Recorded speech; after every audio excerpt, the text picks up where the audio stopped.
memahami nada. Itu yang menjadi tantangan. Berarti kalau kita omong ini pakai nada dong, Brother? Ya, contoh kalau saya katakan, kalau dia bilang, saya mau mengatakan bahwa saya Romo, Hai Sanfu. Hai Sanfu. Sanfu. Tapi kalau bilang saya lelah, Ho Sanfu. Sanfu.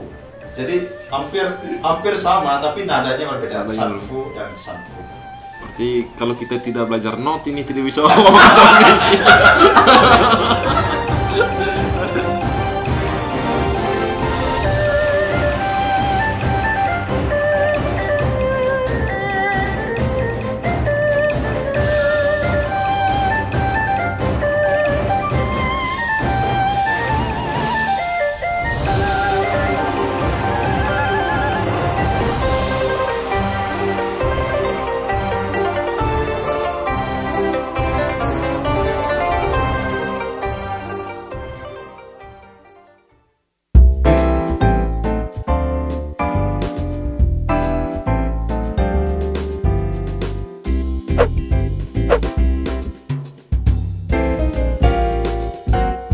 Halo sahabat-sahabat misi di mana saja Anda berada. Kali ini kami Frater Seminari Tinggi SPD Surya Wacana kembali menyapa Anda melalui konten permisi, percakapan misi.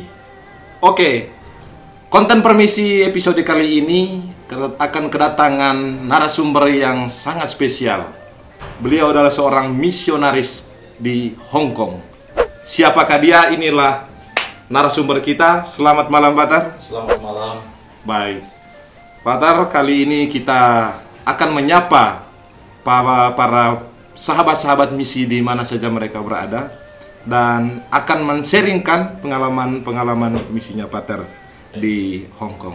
Namun sebelumnya, Patar boleh memperkenalkan diri dulu, nama, dari mana, dan hal-hal yang perlu diperkenalkan.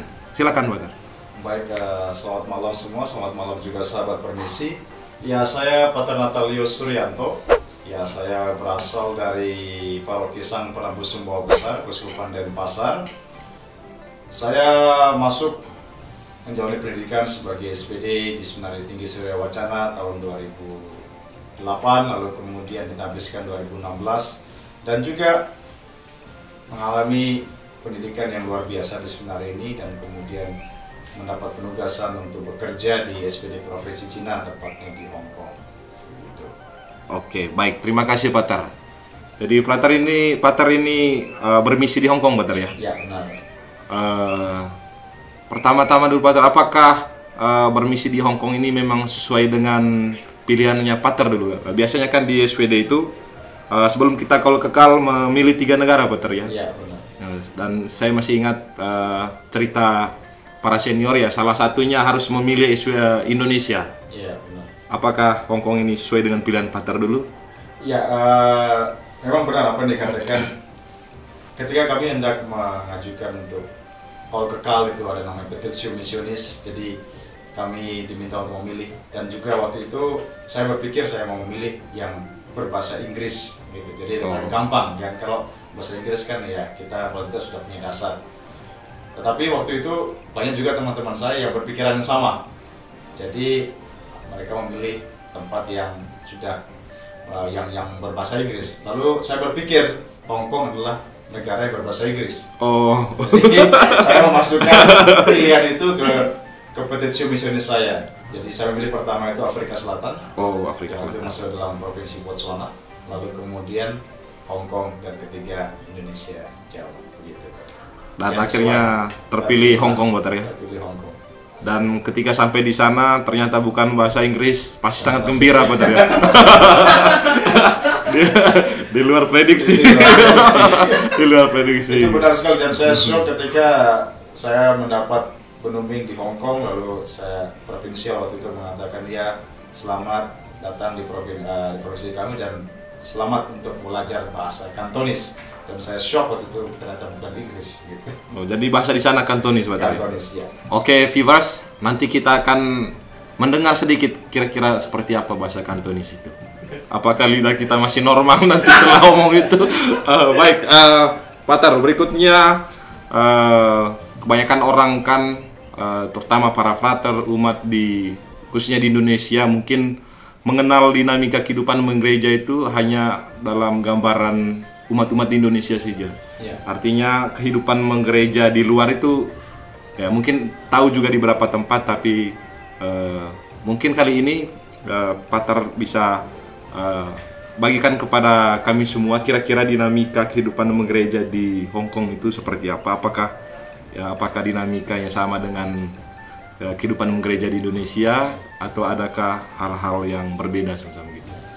Ya, kita sebagai Gereja Katolik Roma kita tentunya memiliki semua sistem dan struktur yang sama. Hanya yang menarik di Hong Kong ialah yang saya rasa sangat berbeda dengan Indonesia adalah cara kita berpastoral. Ya, kalau di Hong Kong itu kita tidak banyak memiliki gereja seperti yang ada di Indonesia. Jadi kebanyakan itu adalah gedung sekolah, dan itu kita jadikan juga sebagai tempat untuk misa dan juga untuk kegiatan-kegiatan menggereja. Seperti yang di mana saya berkarya sekarang, saya bekerja di Holy Family Parish, namanya adalah Holy Family Parish, tapi gedungnya itu gedung sekolah. Ya, jadi ya kami melaksanakan semua karya pastoral itu ya bekerja sama juga dengan sekolah dan bekerja sama juga dengan ya dalam hal ini tarekat-tarekat misionaris lainnya, karena kebanyakan mereka juga memiliki gedung-gedung sekolah yang bisa kita gunakan untuk karya pastoral kita. Tapi menarik Patar, kenapa memang sudah semacam kebiasaan di sana menggunakan gedung-gedung sekolah semacam gitu? Iya, karena kalau saya pribadi saya merasa itu karena persoalan tempat. Persoalan tempat. Iya, jadi Hong Kong ya kita tahu kalau di peta itu sangat kecil. Kecil ya. Jadi untuk membangun suatu gedung gereja itu saya rasa sudah mulai ya kurang tempatnya gitu. Sedangkan mereka untuk bangun tempat tinggal aja saya rasa masih sulit, masih kurang ya. Sehingga itu ya kesulitannya di situ. Patar, di sana berapa orang di paroki Patar? Konfrater kita SWD yang bekerja sama di paroki? Kalau saya di paroki saya bekerja dengan 2 konfrater, jadi 3 dengan saya. 1 pastor paroki saya itu orang India. Orang India. Ya, lalu kemudian pastor rekan yang satunya orang Vietnam dan saya orang Indonesia. Jadi berasal dari negara yang berbeda Patar ya? Iya, negara yang berbeda. Tapi kami memiliki tanggung jawab yang juga berbeda. Ya, pastor paroki itu dia bertanggung jawab untuk segala urusan yang ada di paroki, di Holy Family Parish. Lalu pastor rekan satunya itu dia bekerja untuk menangani dulunya itu paroki. Tapi paroki. Dia di-merge, digabungkan menjadi satu paroki. Jadi dulunya 2 digabungkan jadi 1. Sehingga pastor rekan satunya menangani itu, dan saya diminta untuk menangani kelompok bahasa Inggris. Ya, di sana juga ada umat kita yang berbahasa Inggris. Kebanyakan ini adalah orang-orang dari Filipina. Memang mereka ini kelompok umat-umat yang selalu menggunakan bahasa Inggris atau bagaimana? Atau memang nama kelompoknya itu? Ya, kami mengatakan kelompok bahasa Inggris karena mereka adalah umat kami. Dari artinya mereka bukan orang lokal. Bukan orang lokal, bukan orang Hong Kong. Tetapi mereka terlibat aktif dalam kegiatan di paroki. Dan mereka selalu datang untuk misa dan segala kegiatan. Ya, kami punya itu sekitar 18 grup yang berbahasa Inggris. 18 grup Patar ya? Ya, kalau di total jumlahnya itu sekitar 200 sampai 300 orang. Lumayan juga. Jadi mereka kebanyakan dari Filipina semua. Baik Patar, jadi ini kan tinggal satu komunitas dengan konfrater yang berbeda negara kan? Iya. Pasti dinamikanya juga berbeda, dan saya sangat yakin Patar bisa sedikit lah bahasa India ya. Atau bahasa Vietnam. Iya kan. Tapi di paroki kamu malah kebanyakan ngomong bahasa Inggris. Bahasa Inggris. Bukan bahasa India ya. Bukan.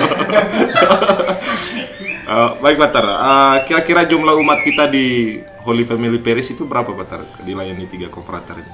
Ya, kalau seperti yang saya katakan tadi, kalau untuk bahasa Inggris itu ada sekitar 200 sampai 300-an. Tetapi bisa bertambah kalau artinya gini, karena di sana itu mereka tidak tahu tempat tidak tahu saya ini masuk dari paroki mana. Bisa saja tiba-tiba istilah saya membuat istilah itu umat dadakan. Umat dadakan. Iya. Tiba-tiba kadang-kadang bisa sampai 400 orang yang ikut dalam kegiatan. Lalu saya tanya, lu dari mana? Tahu kami dari paroki sebelah atau misalnya dari grup lain ikut karena lihat ada kegiatan di paroki ikut gabung. Tapi memang diberi kebebasan Pak Tari untuk kebebasan, ya. Tapi kami anggota tetapnya itu hanya 200 sampai 300. Itu yang bahasa Inggris. Kalau yang bahasa Cina itu saya bisa katakan ya sekitar 400 sampai 500-an. Karena dua tempat ini. Ya. Oke, menarik Pak Tari ya. Jadi itu sharing-sharing dinamika kehidupan menggereja. Ya. Tapi kita mau tanya lagi lebih dalam Pak Tar. Kalau di Indonesia kan ada daerah-daerah tertentu yang punya kekhasan, umat memiliki kekhasan tertentu dalam menghayati imannya. Ada yang suka sekali untuk melaksanakan devosi, adorasi dan sebagainya, atau kegiatan rohani lainnya. Kira-kira umat di Hong Kong apa juga mengalami hal yang sama Pak Tar? Punya kekhasan tersendiri terkait devosi kah atau apa? Ya, kalau saya melihat terutama apa yang saya alami di paroki, umat itu sangat kuat sekali dalam hal adorasi. Oh, adorasi Pak Tar. Saya punya beberapa umat di paroki yang selalu saya amati itu bisa adorasi dari pagi sampai malam. Iya. Kadang ya kami pagi misa, selesai misa itu ya dia masih doa dulu di situ, nanti sebentar dia keluar sebentar untuk sarapan. Setelah sarapan saya pikir dia pulang, kembali lagi adorasi. Nanti dia agak siang gitu dia pulang untuk makan siang. Sebentar itu datang lagi, nanti sore juga gitu dia pulang, mungkin istirahat sebentar sudah datang lagi. Jadi adorasi itu bagi saya itu sangat kuat dalam komunitas orang-orang Cina di Hong Kong. Ya, selain itu juga misa. Ya, misa. Tapi banyak kan itu generasi-generasi yang sudah. Kalau di umat kita di Indonesia kan rata-rata lah, mungkin tidak semua ya. Iya. Jadi hari Minggu itu karena dari Senin sampai Sabtu itu banyak bekerja mungkin ya. Jadi hari Minggu itu kadang dipakai juga untuk untuk rekreasi keluarga, komunitas, bersama teman-teman dan sebagainya. Tentu ini sangat berbeda sekali mendengar Patar cerita tadi dengan umat di Hong Kong ya. Jadi betul-betul hari Minggu itu digunakan untuk rekreasi rohani lah, untuk penyegaran rohani. Mereka kuat juga dengan Rodo Orsario. Jadi Sabtu Minggu yang seperti saya katakan tadi, umat bahasa Inggris juga ya mereka punya hari libur ya hari Sabtu Minggu itu digunakan juga untuk kegiatan di gereja. Ya, jadi saya melihat dari dua grup ini, bahasa Chinese dan juga bahasa Inggris, semuanya memiliki semangat kehidupan menggereja yang luar biasa bagi saya. Ya. Lalu Patar ini kan banyak bergaul dengan umat, dengan komunitas-komunitas, dan juga pasti kadang umat juga menceritakan kesulitan mereka Patar ya. Kira-kira kesulitan umat kita di sana yang sering semacam kesulitan pekerjaan atau apa yang mungkin sering sharingkan bersama anggota komunitas atau dengan Patar itu kira-kira dalam hal apa? Ya, kami dalam seminggu itu kami selalu mengatur waktu untuk pergi berkunjung. Ya, tujuannya apa ya? Ya seperti tadi, untuk mendengar ketika mereka men-sharingkan pengalaman, kesulitan atau situasi mereka. Dan dalam kunjungan-kunjungan yang saya alami, kebanyakan itu mereka men-sharingkan tentang pengalaman entah pekerjaan dan juga pengalaman iman. Dalam arti mereka mau supaya semua anggota keluarga mereka itu dibaptis. Ya, kadang-kadang ada yang masih sulit untuk mau dibaptis. Tapi ada kalanya yang dia sudah dibaptis, dia mau supaya ayolah rajin ke gereja. Tapi juga kadang-kadang malas. Ya. Itu lalu kemudian persoalan kedua yang selalu muncul ialah persoalan kita bilang di sana itu pressure. Jadi tekanan di Hong Kong itu selalu luar biasa bagi mereka karena pekerjaan harus kerja ya. Jadi biaya hidup kan juga tinggi. Jadi itu juga kadang-kadang menjadi tantangan bagi mereka. Jadi pasti sangat berbeda dengan di Indonesia Patar ya. Jadi bisa kita entah itu punya pekerjaan tetap atau tidak ya masih bisa makan lah ya. Masih bisa. Di sana kebutuhannya sulit ya, harus kerja. Harus kerja full time Patar ya. Kadang-kadang mereka sudah sudah usia pensiun lah, saya bisa katakan gitu, masih harus bekerja lagi untuk memenuhi kehidupan mereka gitu. Baik. Ini kembali ke Hong Kong sendiri, Peter. Kira-kira apakah Hong Kong itu memiliki ada kebudayaan unik, kebudayaan yang ya katakan seperti kita di sini kan ya ada namanya Hari Budaya, kita pentaskan budaya apa sebetulnya. Ya. Apakah Hong Kong juga punya kalau budaya Hong seperti itu? Kong ya sekarang mereka sudah mulai terbuka mengakui bahwa ternyata Hong Kong ini adalah komunitas internasional. Iya. Jadi dalam hal-hal tertentu mereka membuat satu kegiatan, kadang-kadang event yang melibatkan juga orang-orang Indonesia, atau orang-orang Filipina atau orang-orang dari tempat lain. Tapi satu hal yang menarik bagi saya berkaitan dengan budaya ini, dan itu bagi kita juga kehidupan beriman memiliki nilai, itu adalah budaya untuk menghormati orang yang meninggal. Oh, di sana Pak Tri? Ya. Di Hong Kong ini sangat kental sekali karena banyak kali mereka membuat itu perayaan untuk misa, untuk menghormati leluhur mereka. Dan itu selalu, kalau dibuat perayaan itu selalu penuh gerejanya. Oh, selalu penuh. Iya, karena mereka itu sangat menghayati ya, ya, yang sangat mendoakan untuk leluhur itu sangat penting bagi mereka. Hampir mirip juga dengan kita di Indonesia, Pak Tri. Ya. Lalu yang berikutnya Pak Tri, ini terkait kehidupan orang muda, seperti apa namanya keterlibatan orang muda dalam kehidupan gereja? Apakah sama dengan di Indonesia ataukah di sana lebih bersemangat orang mudanya itu seperti apa? Ya, itu juga kalau saya pribadi saya melihat satu tantangan di Hong Kong, karena orang muda yang saya alami di paroki tidak banyak. Tetapi uskup kami yang baru ini, yang baru ditapis tahun lalu, dia punya pendekatan terhadap orang muda yang luar biasa, sehingga sekarang saya rasa sudah mulai agak hidup lah. Jadi ada kegiatan untuk orang muda, jadi entah itu dalam dekanat atau dalam paroki dimulai dilibatkan, sehingga mulai timbul semangat dari kaum muda untuk kehidupan gereja. Gitu. Yang berikut Pak Tar, ini terkait belajar bahasa sih ini Pak Tar. Jadi salah satu tantangan yang mungkin sering banyak dialami oleh para misionaris kita adalah soal bagaimana belajar bahasa. Tadi Pak Tar cerita dikirain bahasa Inggris, totonya bahasa Kantonis di sana. Yeah. Kira-kira ceritakan sedikit Pak Tar, kesulitan awal-awal belajar bahasa Kantonis itu seperti apa? Iya, pada awal saya masuk untuk mengikuti kelas Kantonis itu, kami hampir satu semester itu hanya belajar nada. Oh, belajar nada Pak? Ya, karena Kantonis memiliki 6-9 nada. Ya, menurut guru di sekolah itu totalnya sih 9, tetapi yang seringkali digunakan 6. Dan seringkali berbeda, nada yang berbeda memiliki arti yang berbeda juga. Makanya kami sangat ditekankan untuk penting memahami nada. Itu yang menjadi tantangan. Berarti kalau kita omong ini pakai nada dong, Brother? Ya, contoh kalau saya katakan, kalau dia bilang saya mau mengatakan bahwa saya Romo, ngohai sanfu. Ngohai sanfu. Sanfu. Tapi kalau bilang saya lelah, ngoh ho sanfu. Sanfu. Jadi hampir sama, tapi nadanya berbeda. Sanfu dan sanfu. Berarti kalau kita tidak belajar not ini tidak bisa ngomong Kantonis.